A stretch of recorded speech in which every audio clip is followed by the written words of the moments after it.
Very good morning to everyone. Today our topic is exercise 1.1 from the mathematical logic, your first topic of part 1 for class 12th standard. पहला question है बेटे, state which of the following sentences are statement. Justify your answer. In case of statement write down the truth values. यानी नीचे दिए गए sentence में से कौन से जो है तो स्टेटमेंट है और जस्टिफाई करो तुम्हारा आंसर. देन मतलब क्यों है, अगर स्टेटमेंट है तो क्यों, नहीं है तो क्यों, और उसके बाद लिखना है उसका जो है तो ट्रूथ वैल्यू. सबसे पहले आपको दिया है बेटे 5+4 13. तो हमको मालूम है 5+4 13 जो है तो 9 होता. सॉरी 5+4 9 होता, 13 नहीं होता. मतलब ये फॉल्स है, लेकिन ये स्टेटमेंट है. क्या ये स्टेटमेंट है? तो इसको लिखना कैसा है, इसको इस तरीके से लिखना है. It is a statement. It is a statement which is false. Which is, और ये गलत है इसलिए फॉल्स लिख रहे. अगर यहाँ 9 रहा तो हम लिखते ट्रू, लेकिन ये गलत है इसलिए हम यहाँ लिख रहे हैं which is false. Hence it is truth value. It is truth value is F. ठीक है, इसलिए इसकी ट्रूथ वैल्यू क्या है, एफ है. नेक्स्ट है x-3 = 14. अब हमको ये देखना है, इसको अगर हमने सॉल्व करें, ये माइनस को उधर आके प्लस हो जाएगा. That is x = 17. मतलब ये ट्रू है. ठीक है, तो it is a statement which it is an open sentence. Is not a statement. अब देखो ये जो है ओपन सेंटेंस है. कैसा सेंटेंस है, ओपन सेंटेंस है, इसलिए हम इसको जो है तो स्टेटमेंट नहीं बोल सकते. यहाँ लिखेंगे it is an open sentence, hence it is not statement. ठीक है, इस तरीके से. नेक्स्ट है क्लोज द डोर. अब देखो मैंने इससे पहले बोला था open sentence, request, interrogative sentence last lecture में बोला था. अब ये क्लोज क्या ऑर्डर है, it is an order sentence, hence it is not a statement. तो ये वाले नहीं रहते. इट इज एन ऑर्डर, और तुम इसको इम्पेरेटिव भी बोल सकते हैं, imperative sentence, hence it is not the statement. okay, इस तरीके से. Next, zero is a complex number. Yes, zero जो है तो कॉम्प्लेक्स नंबर से बिलोंग्स करता. अब कॉम्प्लेक्स नंबर क्या है, कॉम्प्लेक्स नंबर का जो लेसन था उसमें हमने पढ़े the number which is in the form a+i/b. जो नंबर ये जो a+i/b के फॉर्म में रहते उसको क्या बोलते हैं, कॉम्प्लेक्स नंबर कहते हैं. ठीक है, तो zero is a complex number. तो यस, कॉम्प्लेक्स नंबर है. It is a statement which is true, hence it is true value is T. ठीक है, नेक्स्ट है आपका please get me breakfast. Request है देखो. So it is an request. It is request. It is request sentence, hence it is not statement. मुझे लिखते नहीं आ रहा प्रॉपर, इसलिए हैंडराइटिंग गंदा आ रहा. आप जो तो अच्छी हैंडराइटिंग निकालो. ठीक है बेटे. नेक्स्ट है congruent triangle are also similar.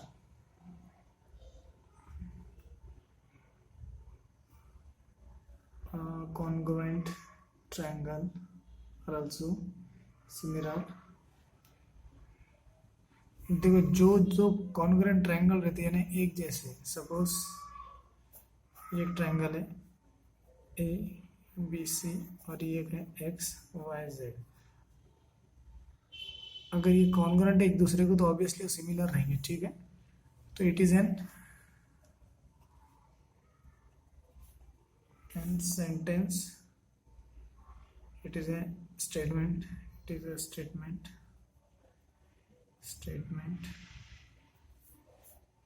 which is true, hence it is truth, value is t, okay। Next है, अब ये x square equal to x, अब ये x square equal to x जो है, एक्स की जगह पे सपोज हमने 1 लिखे तो 1 का स्क्वायर इक्वल टू 1, यानी 1 इक्वल टू 1 ये आएगा। अगर एक्स स्क्वायर की जगह हमने 2 लिखे, 2 का स्क्वायर 4 इक्वल टू 2 आएगा, 4 इक्वल टू 2। तो यहाँ पे अलग अलग वैल्यू के लिए अलग अलग नंबर लिख लेंगे, ठीक है। तो ये ओपन स्टेटमेंट है, it is an open statement, hence it is not a statement, it is not a statement।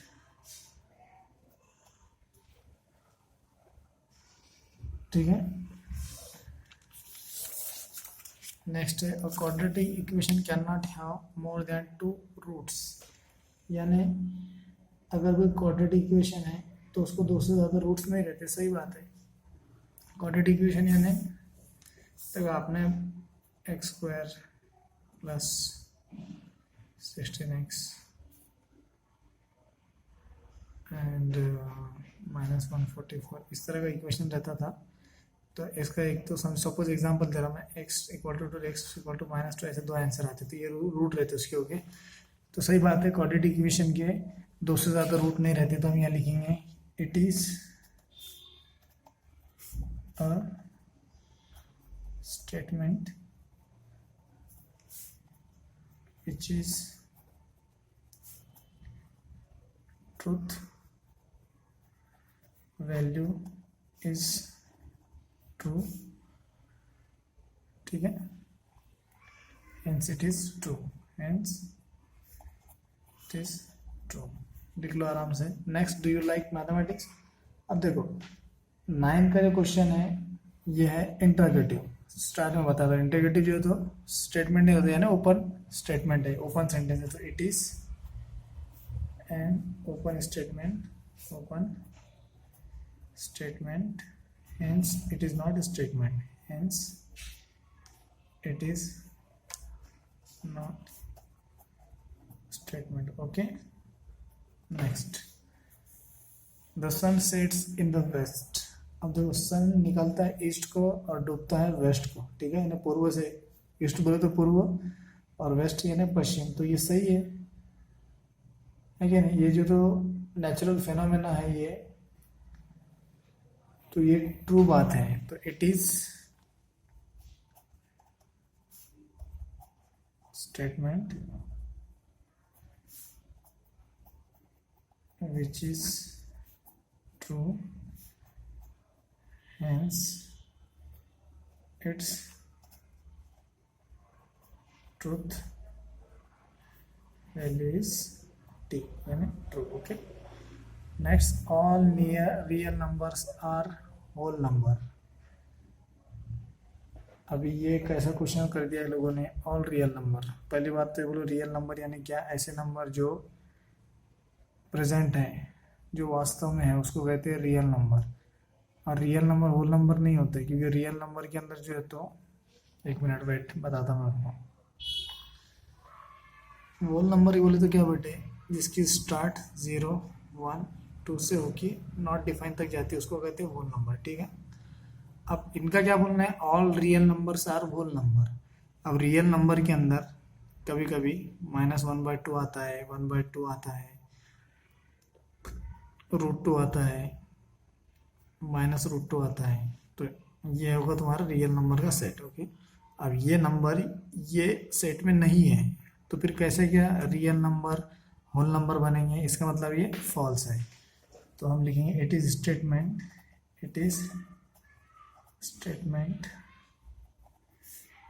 Which is false, hence its truth value is f। Okay, again can you speak in Marathi? ये क्या तुम्हारा जो interrogative sentence है, इसलिए it is भी it is interrogative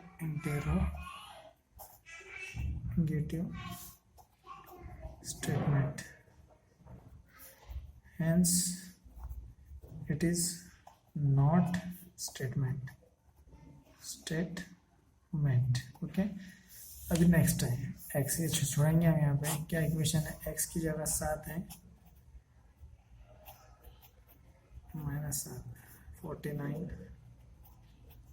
yes 49 -49 equal to 0। ये देखो 7 7 49, 6 7 42 -7 -42 -7 -49 49 -49 0, मतलब left hand side equal to right hand side. Okay, ये इक्वल के इधर लेफ्ट हैंड, इक्वल राइट, मतलब it is statement which is truth value is t। ठीक है, next the sum of cube root of unit is 0। The sum of cube root of unit is 0। देखो ये जो है ना, तो एक थ्योरम है, यानी क्या 1 plus omega square equal to 0 चाहता है। ठीक है, तो इसका मतलब ये है, तो ये क्या है? ट्रू है, तो हम यहाँ लिखेंगे it is statement which is true,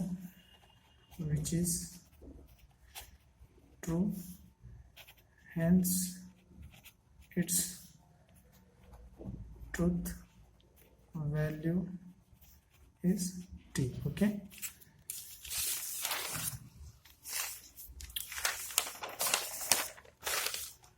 next it rains heavily. अभी ये रेन हेवीली हो गया, कब हो गया? आज हुआ, कल हुआ, परसों, हमको नहीं मालूम, कभी भी होगा। तो it is an open sentence, it is an open sentence, hence it is not statement.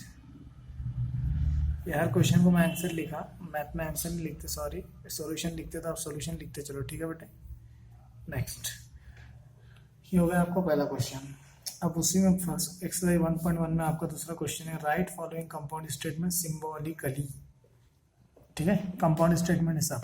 तो सॉल्यूशन पहला है पहला question, Nagpur is in Maharashtra, MHN है Maharashtra and Chennai is in Tamil Nadu. Okay, अब ये इधर क्या लिखा हुआ उससे हमको कुछ लेन देना नहीं है, हमारा मेन मकसद है ये कनेक्टिव्स देखना। ठीक है, इधर कुछ भी लिखा होगा नागपुर इज इन मध्य प्रदेश, उससे हमको कुछ लेन देना नहीं है, वो कुछ भी रहो क्या भी रहो, इससे मतलब है कनेक्टिव से। ठीक है, यहाँ पे ट्रू फॉल्स वो देखना नहीं, बस समझ के चलना है। तो हम यहाँ लिखेंगे solution let comma p equal to, यानी Nagpur is in Maharashtra, q यानी Chennai is in Tamil Nadu. Okay, तो ये एंड है, तो ये P ये Q एंड है। तो इस तरीके से ये मैं बताया आपको लास्ट वीडियो में, ये होगा आपका आंसर। ओके, तो आप लिखेंगे देन द सिंबॉलिक फॉर्म, तो आगे लिखना है देन, यहाँ पे ऐसे लिखना है then the symbolic form of given compound statement is, और ये ऐसा लिख देना। ओके बेटे, ठीक है। नेक्स्ट, ट्रायंगल इज इक्विलैटरल और आइसोसेलेस। देखो लेट सॉल्यूशन में let triangle is equilateral, triangle is isosceles. तो ये हो गया P, ये हो गया Q, ये R है तो R इसे लिखते राइट। तो आप लिखेंगे the symbolic form of the given compound statement is P और Q। ओके बेटे, इस तरीके से। नेक्स्ट ऐसे यहाँ लिख देता the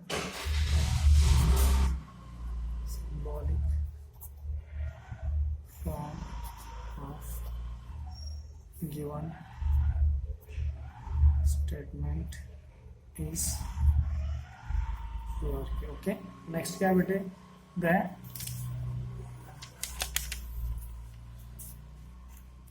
the angle is a right angle if and only if। okay, solution let ये वाला जो पार्ट है पूरा, the angle is a right angle if, ये सॉरी यहाँ तक ये है तुम्हारा P and if and only if लिखा है it is of measure 90 degree Q। ठीक है, तो P लिखो, Q लिखो, by conditional if and only if, तो ऐसा लगा दो, ये होगा तुम्हारा आंसर। ओके, तीसरे का आंसर इस तरीके। Next, angle is neither acute nor obtuse. Neither acute यानी निगेटिव है। ठीक है, तो यहाँ से लेके यहाँ तक इसको बोल दो P, और यहाँ से लेके यहाँ तक angle is neither acute, angle is neither obtuse, ये Q आपका। ठीक है, लेट लिखो इस तरीके से। तो ये बन गया आपका P नॉर यानी निगेशन P, नॉर है, नॉर नॉर यानी एंड निगेशन Q, इस तरीके से। ठीक है, ये बन गया आपका। ओके, नेक्स्ट वेट, ये आपका fifth question, if triangle ABC is right angle at B then. अब ये देन है बेटा, देखो यहाँ से लेके सॉल्यूशन में क्या होगा, P बोले तो ये वाला part, if triangle ABC is a right angle at B, ये लिख लो, देन Q। अब देन का क्या रहता है, एरो रहता है, देन मेजरमेंट ऑफ एंगल, ये वाला Q। ठीक है,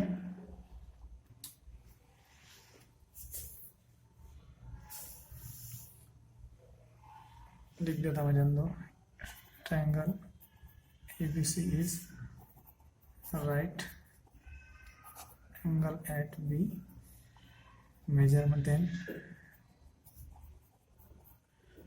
90 डिग्री। तो क्या होगा, the symbolic form of given compound statement is P Q। देखो इफ देन है, इफ देन क्या रहता है, इस तरीके कंडीशनल रहता है। ओके, तो ये तुम्हारा सिंबॉलिक फॉर्म होगा। ओके बेटे, next, Hima Das wins gold medal if and only if she run fast. Let P, Hima Das wins gold medal, Q she run fast. ये इफ एंड ओनली इफ जो मतलब जो कनेक्टिव रहते हैं वो लिखने का रहता नहीं, इसमें कनेक्टिव को हटा देना। जैसे कि हमने अभी ऊपर देखो क्या था, इफ लिखा क्या, मैं यहाँ पे नहीं लिखा direct, triangle ABC triangle B, then लिखा क्या, नहीं लिखा डायरेक्ट है, measurement of angle A equal to measurement of angle equal to C बराबर इक्वल टू 90 डिग्री। तो सेमली यहाँ पे वही करें हमने, इफ एंड ओनली इफ लिखे नहीं, लेकिन वो अब आएगा क्योंकि P हो गया, Q हो गया, इफ एंड ओनली इफ यानी बाय कंडीशनल, इस तरीके से आएगा। तो आप लिखेंगे the symbolic form of the given compound statement is P by conditional Q। okay, next है, x is a not irrational number but तो उसका लिखेंगे हम solution, let P x is not irrational number, और यहाँ पे मैं Q बट नहीं लिखना है, it is a square of an integer, it is a square of an integer। Okay, इस तरीके से। तो ये P हो गया, ये Q हो गया। अब बट यानी क्या, बट भी जो था एंड में काउंट होता है, किस में काउंट होता, एंड में। अब देखो x is a not irrational number, not लगा दिया यानी निगेशन बन जाएगा ये, राइट। और it is a square, but क्या में आता, एंड में कंसिडर होता है। ठीक है, बट नॉर ये एंड में कंसिडर होता है। तो आप लिखेंगे the symbolic form of the given compound statement is negation of P and Q, इस तरीके से। ओके, तो यहाँ पे आपका जो है तो एक्सरसाइज 1.1 का पहला और दूसरा क्वेश्चन हमने सॉल्व करे। स्टूडेंट जो नहीं समझा वो एक बार पूछ लो। सेकंड थिंग, आराम से इसको लिखो, अच्छे नोट्स की तरह मेंटेन करो, और एक क्वेश्चन जो तो रफ पेज पे 2 से 3 टाइम सॉल्व करो। ठीक है बेटे, Okay, thank you. Have a nice day.